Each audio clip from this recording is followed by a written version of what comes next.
After inheriting $10 million, my son-in-law pushed me down the stairs, hoping I wouldn't survive. My daughter lied to the police, saying I fell accidentally. When they returned to finish their plan, who they found sitting beside my bed, made them freeze in terror. Before we continue, I just want to say thank you for taking time to hear my story. If you're comfortable, let me know where you're listening from, and what time it is where you are. Now let me tell you my story.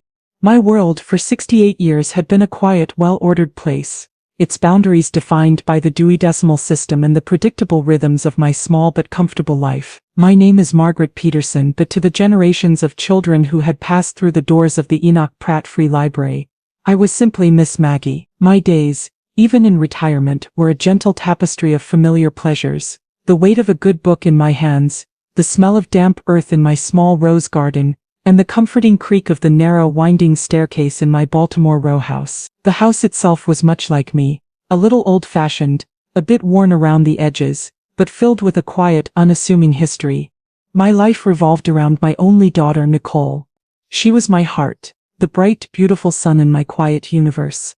Since my husband Thomas had passed 10 years ago, my love for her had become even more concentrated, a potent, sometimes blinding force. She had married a man named Darrell Stokes, a man who glittered with a charm that was almost too bright to be real. He was a financial advisor, a man who spoke in a rapid-fire language of portfolios and projections that I didn't fully understand, but he made my Nicole happy, and for a long time that was all that mattered to me. My world was small, but it was safe, or so I believed. The letter that shattered this quiet contentment arrived on a Tuesday. It was a thick, creamy envelope with the name of a prestigious-looking law firm in San Francisco embossed in the corner. I opened it with a sense of mild curiosity, assuming it was some kind of misdirected advertisement. The words inside, printed in a dense, formal script, seemed to belong to another world, another life. It was from the estate of a Mr. Alistair Finch. The name sparked a faint, dusty memory from the deepest archives of my childhood. Alistair, my mother's second cousin, a quiet, awkward boy I had met only once at a family picnic when I was 5 years old. He had been a prodigy, a strange, brilliant child who spoke of numbers and circuits while the rest of us played in the dirt. I hadn't thought of him in over 60 years.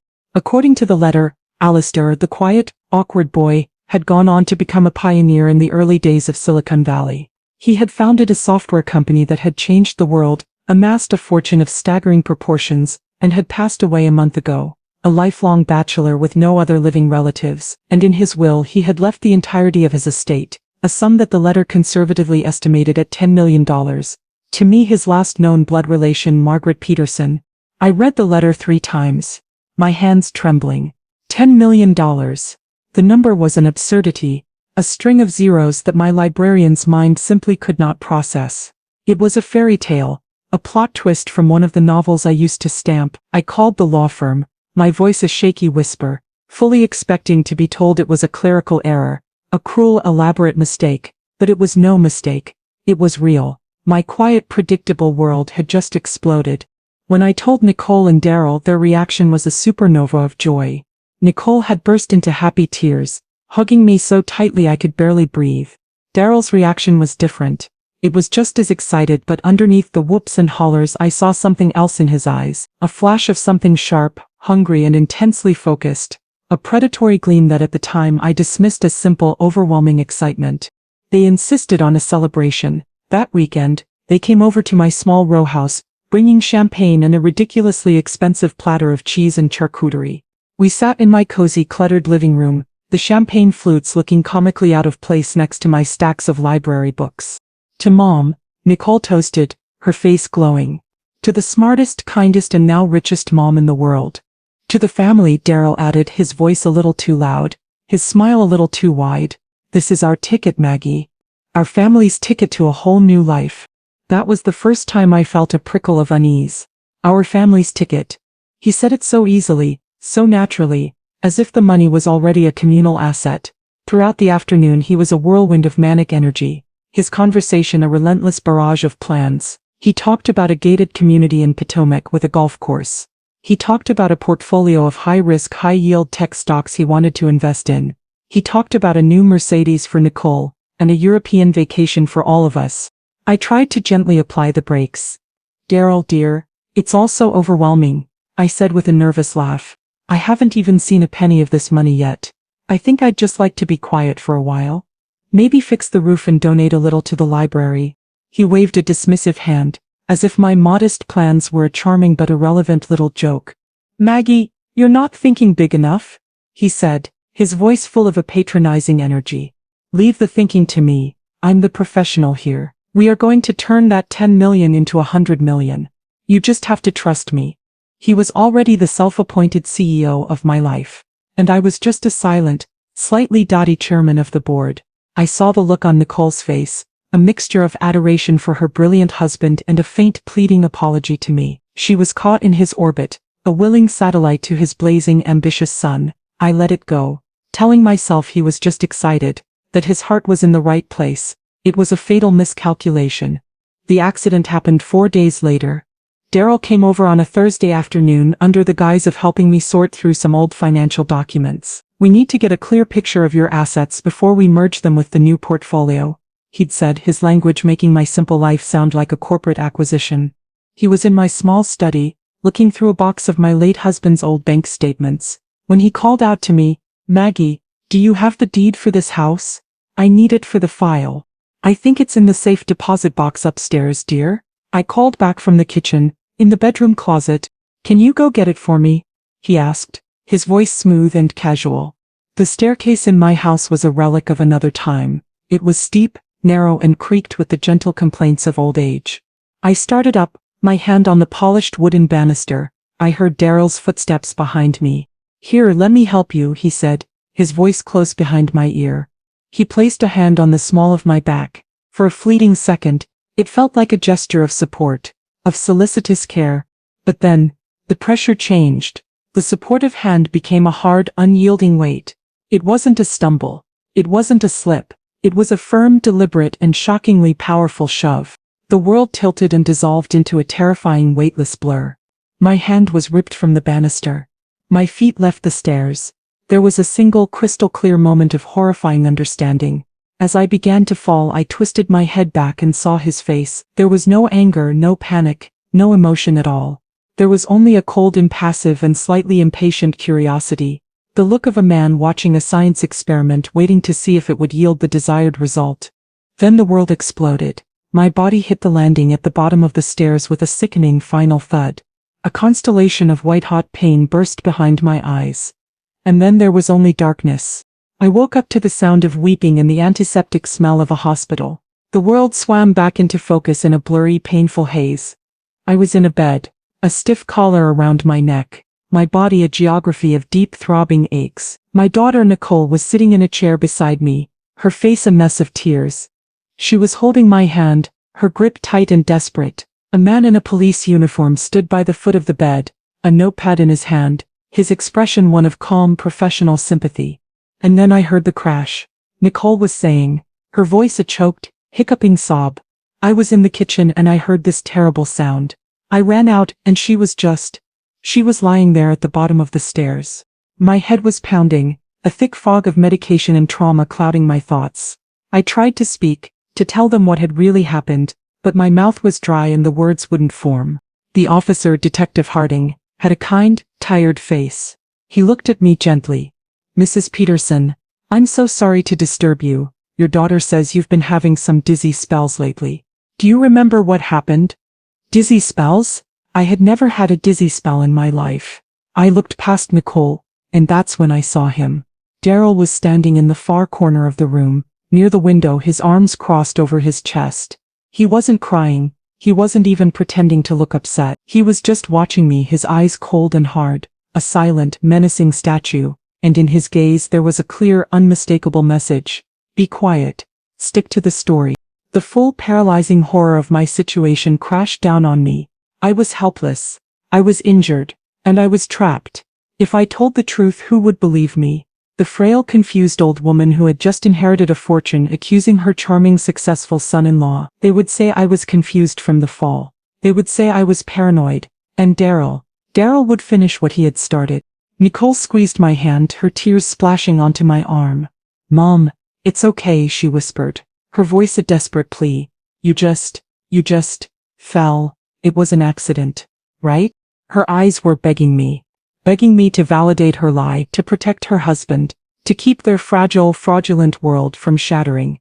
And in that moment I understood. She was a victim too, in her own way. Trapped by her love for a monster, by her fear of him. I looked from my weeping, terrified daughter to my cold, silent son-in-law, and I made a decision born not of courage, but of pure animal survival. I gave a small, weak nod. The lie settled in the room, heavy and suffocating as a shroud. Detective Harding made a final note, offered his condolences and left, closing the file on my accidental fall. The door to my cage had just been locked from the inside.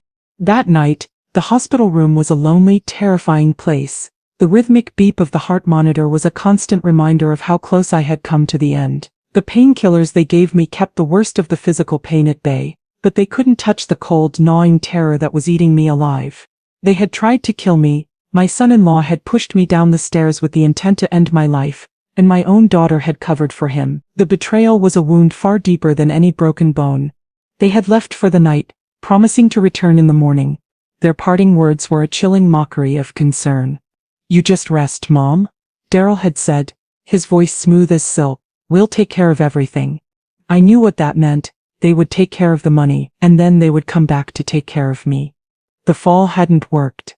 They would have to find another way, a quieter way, a way that would look like a sudden tragic decline in the fragile old woman who had so recently suffered a terrible accident. A desperate primal need to survive surged through me. I had to get help. But who could I call? I had no proof. My word against theirs. The police believed the lie. My friends were all my age, kind-hearted women who would be no match for Daryl's ruthless charm. And then, a name, a face, emerged from the deepest, most neglected corner of my memory. Eliad, my nephew, my brother's son. I hadn't seen him in 20 years, not since the bitter, ugly feud that had torn our family apart. My brother, Thomas Jr., had gone into business with my husband, Thomas Sr. It had been a disaster. The business had failed, taking my brother's life savings with it. He had blamed my husband. My husband had blamed him. I, caught in the middle but loyal to my Thomas, had sided with him. The schism was absolute. We had not spoken since. My brother had passed away 5 years ago, and I had been too proud, too stubborn to go to the funeral. But I remembered Elijah, a quiet, intense boy with his father's eyes. He had been devastated by the feud. The last I'd heard, years ago, he had joined the police force, a world away from our family's quiet academic life. My mind, sharpened by terror, began to work. If he was a cop, he would know how to handle this. He would see through the lies. But how could I find him? How could I even call him? My cell phone was on the bedside table, but I had no doubt that Daryl and Nicole were monitoring my calls. Then I remembered. The burner phone, a cheap, prepaid cell phone I had bought years ago and kept in my emergency go-bag at home, a relic of a time when I'd worried about house fires or natural disasters. Nicole, when she had packed a small bag for me at the hospital, must have grabbed it by mistake, tucking it into the side pocket of my purse without realizing what it was. My purse was on the chair across the room. Every muscle in my body screamed in protest, as I slowly, agonizingly pushed myself to the edge of the bed. My broken ribs felt like knives stabbing into my lungs. I slid my feet to the floor, my vision tunneling with pain. I gripped the IV pole, using it as a crutch, and shuffled the few feet to the chair. My fingers, clumsy with pain and medication, fumbled through my purse, and there it was. The cheap, plastic phone, a lifeline. I crept back to my bed, my breath coming in ragged, painful gasps. I huddled under the thin hospital blanket, the phone hidden from view of the hallway. I turned it on, the small screen glowing with a pale, hopeful light. I didn't have his number. I didn't even know if he was still a cop. I opened the simple web browser and typed his name into the search bar. Elijah Vance, Baltimore. The results came up instantly. He wasn't a cop anymore. The first result was a sleek, professional website. Vance Investigations. Discretion. Precision. Results. A private investigator. My heart sank for a moment, then rallied. A PI, that was even better. He operated outside the lines. He would understand. I found his number and dialed, my thumb hovering over the call button. What if he hated me? What if he blamed me for the family feud? For the silence, for his father's pain? What if he hung up on me? I had no other options. I was standing at the edge of a cliff, And this was my only leap of faith. I pressed the button. The phone rang once, twice. A deep, wary voice answered, a voice I hadn't heard since it was a boy's cracking tenor. Vance. Elia? I whispered, my own voice, a dry, reedy thing. It's your Aunt Maggie. The silence on the other end was a vast, cold ocean. 20 years of anger and grief and misunderstanding churned in that silence. I thought he was going to hang up. Aunt Maggie? He finally said, his voice a mixture of shock and a deep, guarded suspicion. What is it? And then the words, the whole terrifying, unbelievable story came pouring out of me in a desperate whispered torrent. The inheritance, Daryl's greed, the shove, the lie, the certainty that they were coming back to finish the job. He listened without interrupting. He just let me talk, his silence a strange, intimidating comfort. When I was finished, my story hanging in the sterile air of the hospital room, there was another long pause. Room 304, St. Agnes Hospital, he said, his voice no longer just suspicious but a low, dangerous rumble. Don't talk to anyone. Don't sign anything. I'm on my way. He hung up. I lay back against the pillows, the cheap phone clutched in my hand, and for the first time since I had woken up in this nightmare, I allowed myself a single fragile tear of hope. My guardian, my long-lost, estranged guardian, was coming. Elijah Vance arrived not like a nephew coming to visit a sick aunt, but like a predator entering a hostile territory. I didn't see him come in. I had drifted into a fitful, painkiller-induced sleep, and when I opened my eyes, he was just there, a large, silent figure standing in the shadows by the window, his presence so intense it seemed to suck all the air out of the room. He was a big man, broad-shouldered and dressed in dark, practical clothes that seemed to absorb the faint light from the hallway. His face was hard, carved from the same stubborn stone as his father's, but his eyes were what held me. They were sharp, intelligent and missed nothing. He was no longer the quiet, intense boy I remembered. He was a formidable man. The reunion was not a warm one. 20 years of silence and bad blood stood between us like a ghost. He looked at me lying broken and helpless in the hospital bed, and I saw a flicker of something in his eyes, not pity but a deep, old anger. Aunt Maggie, he said, his voice a low rumble. He pulled the visitor's chair to the side of my bed and sat down, his movements economical and precise. Elijah, I whispered, my throat dry, thank you for coming. He gave a short, dismissive nod. Tell me again, he said, his voice all business. From the beginning, every detail, don't leave anything out. So I told him, again. But this time, it was different. He wasn't just a listening ear. He wasn't investigator. He stopped me, questioned me. His queries sharp as a surgeon's scalpel. What time did Daryl arrive at the house? Did he touch anything else besides the banister? Describe the look on your daughter's face when she was talking to the detective. Was it fear, or was it grief? He was deconstructing the event, stripping away the emotion and looking for the hard structural facts underneath. As I spoke, I felt a shift in myself. I was no longer just the terrified victim. I was a witness. I was providing testimony, and my words in the hands of this man were becoming evidence. When I finished, he sat in silence for a long time, his gaze fixed on some distant point beyond the hospital room walls. He was processing, analyzing, building a case in his mind. He's sloppy, he finally said, more to himself than to me. The greed made him impatient. A professional would have made it look better. He then looked directly at me, his eyes locking onto mine with an unnerving intensity. I believe you, Aunt Maggie. Those 4 words were the most powerful medicine I had received. They were a validation of my sanity, an acknowledgement of the truth in a world that had become a whirlwind of lies. The relief was so profound it felt like a physical release, a tight band of pressure around my chest suddenly snapping. But believing you and proving it are 2 different things, he continued, his voice all business again. Your daughter is the only witness, and she's lying. Your son-in-law is the perpetrator, and he's untouchable. Right now it's a he said, she said, and you're the one they've painted as a confused old woman. We need to change the narrative. We need to make them expose themselves. He stood up and began to pace the small room, his mind clearly working at a rapid pace. They'll be back, he said. They didn't succeed. They'll come back to finish it. And when they do, we need to be ready. His plan, when he laid it out, was simple, elegant and terrifying. It was a classic sting operation, a trap designed to use their own arrogance and greed against them.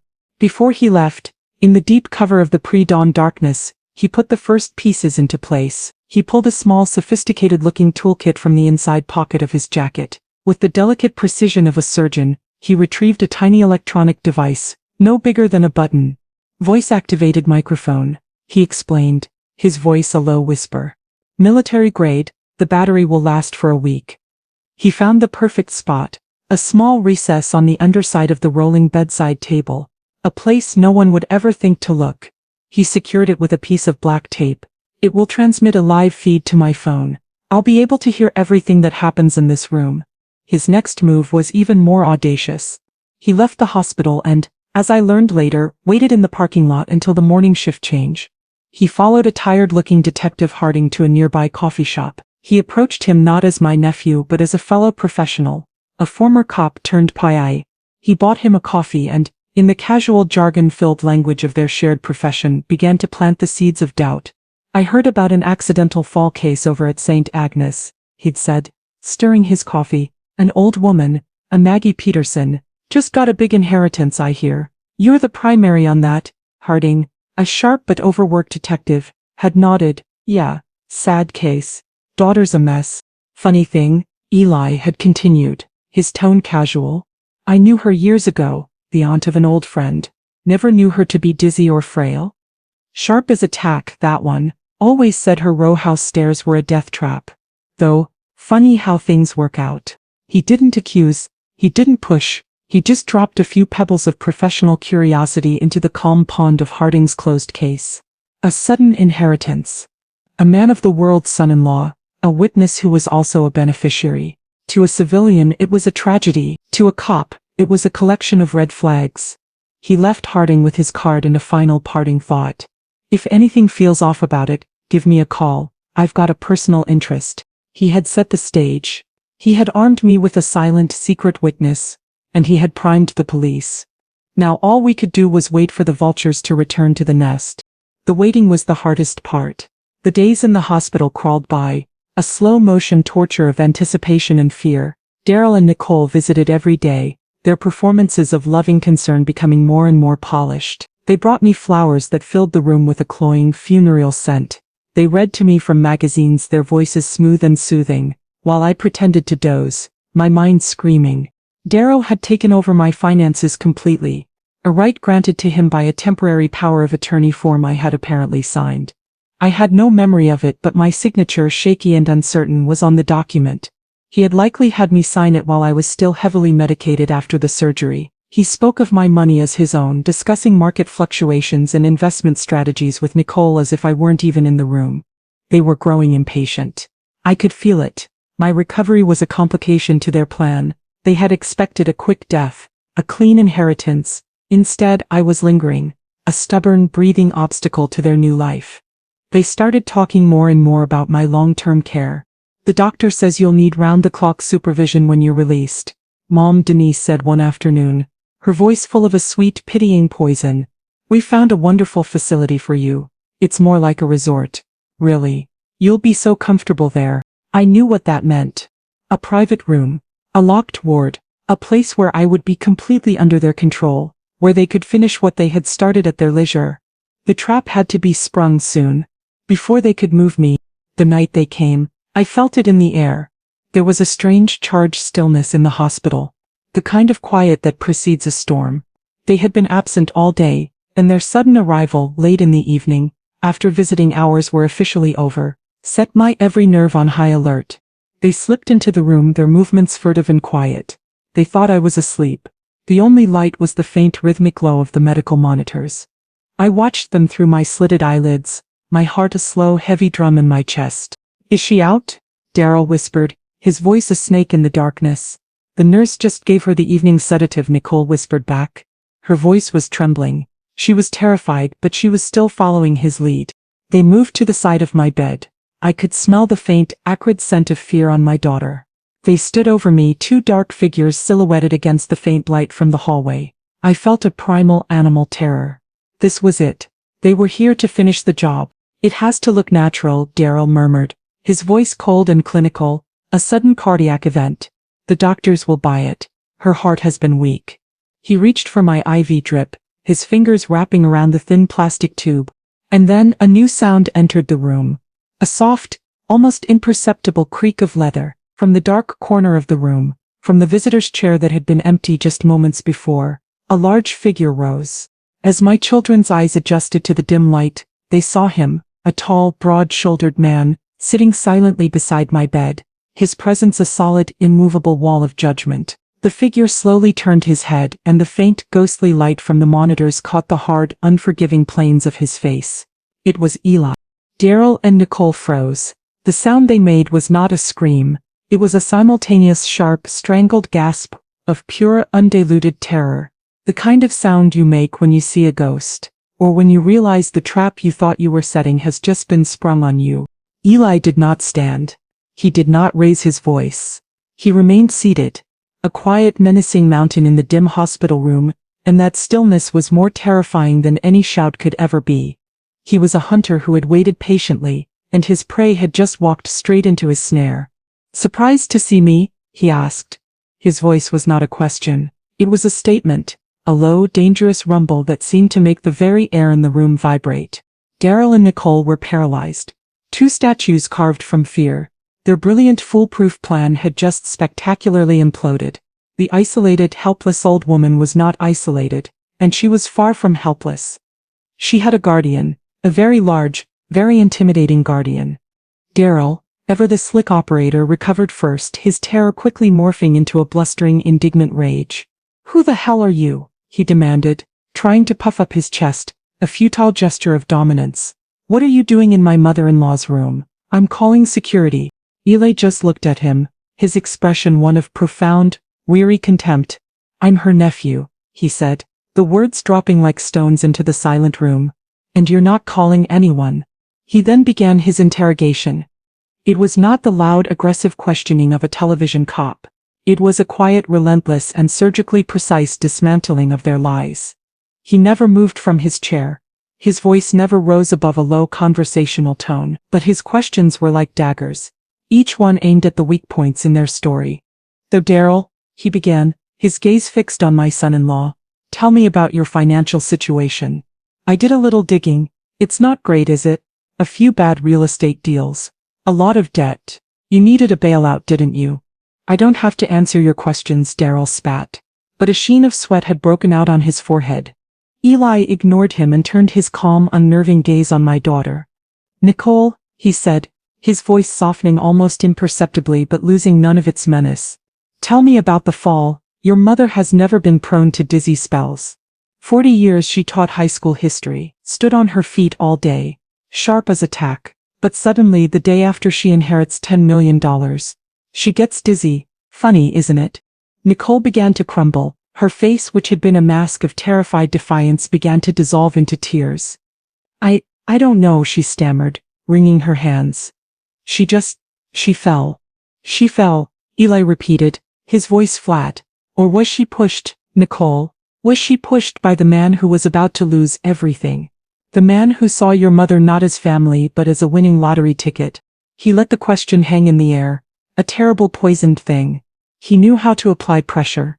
He knew exactly where the cracks in their fragile alliance were, and he was pressing relentlessly. Under the weight of his unblinking stare and the crushing burden of her own guilt, Nicole finally broke. It was not a sudden confession but a slow, agonizing collapse. The tears came first, then the racking sobs. She was the weak link, the part of the chain that could not hold. "We didn't mean for it to," she started, her voice a choked, broken whisper. "The debts." Daryl was so worried. He said it was the only way. Daryl, his face a mask of pure, panicked fury, realized his perfectly controlled accomplice was about to betray him. He grabbed her arm, his fingers digging into her flesh. "Nicole, shut up," he hissed, his voice a venomous, desperate sound. "Remember the plan. Stick to the plan." It was the single fatal mistake he had been making all along. The mistake of arrogance. The mistake of believing he was the smartest person in the room. He was so focused on silencing his wife, so confident that this was a private family matter, that he forgot about the most important rule of any conspiracy. You never ever say the quiet part out loud. That single phrase, "remember the plan," was a confession. A clear, undeniable admission of a premeditated conspiracy. And it was captured with perfect, digital clarity by the tiny, military-grade microphone hidden under my bedside table. Eli's expression did not change, but a flicker of something, a grim final satisfaction passed through his eyes. He had them. He calmly reached into the inside pocket of his jacket and pulled out his phone. He held it up, his thumb hovering over the screen. He didn't need to dial. The call was already open. "Detective Harding," he said. His voice now crisp and clear, the voice of a professional reporting to a colleague. "I think you and your partner can come in now. We have what we need." On cue, as if from a perfectly rehearsed play, the door to my hospital room swung open. Detective Harding stood there, his face grim and determined. He was not alone. A uniformed officer stood behind him. They hadn't been down the hall. They had been in the empty adjacent room, listening to a live feed from Eli's phone, listening to every self-incriminating word. The trap, so carefully and patiently set, had been sprung. The look on Daryl's face was a masterpiece of defeated horror. The slick charm, the arrogant confidence, the ruthless ambition, it all dissolved in an instant, leaving behind the pathetic, terrified face of a common criminal who had just been caught. The game was over, and he had lost. The chaos that followed was a swift, efficient, and strangely quiet affair. There was no shouting, no struggle. Daryl and Nicole seemed to collapse in on themselves.